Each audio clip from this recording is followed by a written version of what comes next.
Hello guys, how are you? Welcome back to my channel where we're gonna learn by drinking.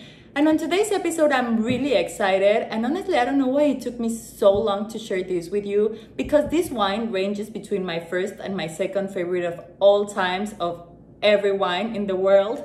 And we're gonna talk about Amarone della Valpolicella.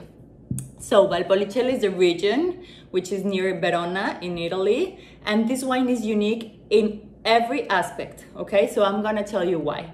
First of all, the harvest. The harvest is usually made by September, but in this wine, the producer chooses to wait until the first or the second week of October because they want the grape to absorb the most nutrients as possible from the soil, from the sun, and from the rain. Why? Because they want to enrich the grape in order to endure the process that we're gonna go next, which is called appassimento. So they handpick the bunches of the grapes and they put them in straw beds, usually made by bamboo, on these racks on a temperature control room, and they allow the grape to shrink, to go and make raisins, literally. So the grapes keep the most of the richness, of the flavor, of the tannins, of the good stuff, but they lose around 45 to 50% of the volume in water, okay? So after that, they go around 100, 120 days resting and literally shrinking. After that, the producer do the same process of maduration and fermentation, and they crush the grapes, they ferment them, and they mature them in oak barrels. Oak barrels because it's really important to add this complexity to the wines. And then the amazing Amarone turns. So once you smell it, guys, it's just magic. It's mostly tertiary aromas, but it's full, for example, of mushroom, truffle, chocolate, tobacco, vanilla, even little clove, spices, sweet spices. This is amazing, amazing. For me, in my personal opinion, it's a wine that could go amazing with or without food.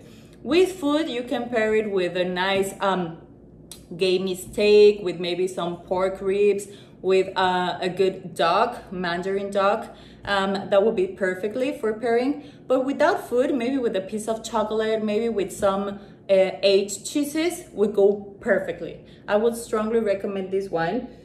The grape is called Corvina. It's 95% of Corvina, and it's blended with Molinara and Rondinella are the other two grapes that they're always using for Amarone.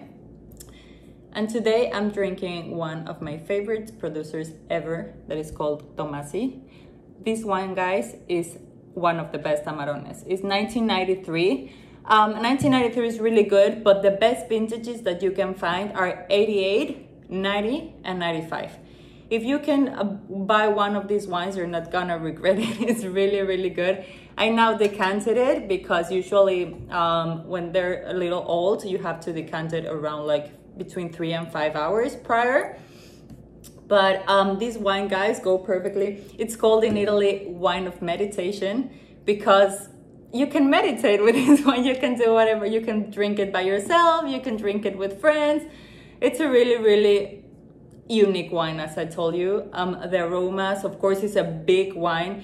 It's usually high in alcohol. It ranges between 14 to 15% of alcohol, or even 15.5. So it's not a light wine, but it's a perfect wine for every season, every dish. As you can tell, it's one of my favorite.